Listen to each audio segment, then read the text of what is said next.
Assalomu alaykum. Daraxt kesishni o'rganuvchi bog'bonlar, yangi bog'bonchilikni boshlagan insonlar. Mana daraxtlarga shakl berish, siyrak shaklga shakl berishda o'tgan darsimizga o'tuvdik.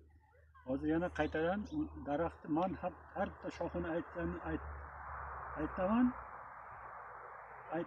Bilish uchun morfologiya tuzilishini bilish kerak daraxtni. Morfologiya tuzilishi, masalan, mana ildiz, yerda ostiga ildizlar joylashgan.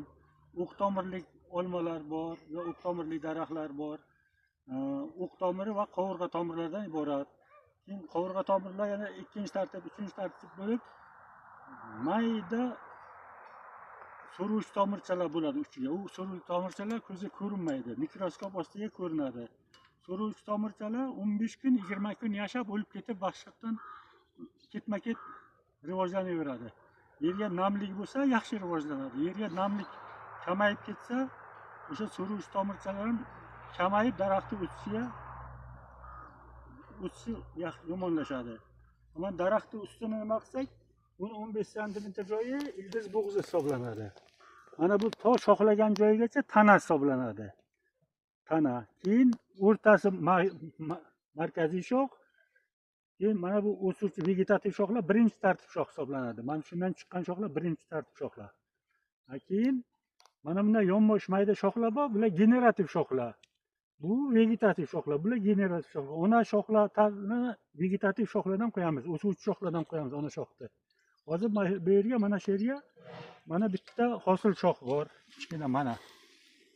Yotiq 90 gradusda yotiq hosil shox bor. Buni qisqartirib qo'yamiz. Bu ona shox bo'la olmaydi, yotiq.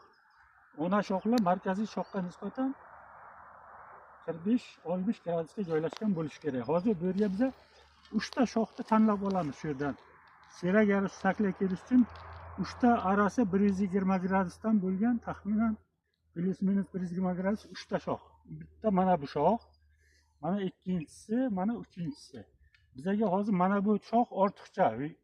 Bu shoxni olamiz hozir. Kerak emas bizga bu. Bizga 3 ta shox qoldirish kerak. 3 ta shox qoldirish kerak.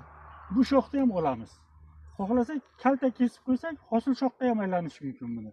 Masalan, kuchli kesilgan shoxlar hosil shoxga aylanadi, generativ shoxga aylanadi. Masalan, mana uni kesib qo'ysak, mana shu generativ shox, ona shox hisoblanmaydi. Bizga mana bitta, ikkita, uchta markaziy shoxga nisbatan 45-60 gradusga joylashgan shoxlar. Ana endi mana bu bundan keyin mana birinchi tartib shoxdan ikkinchi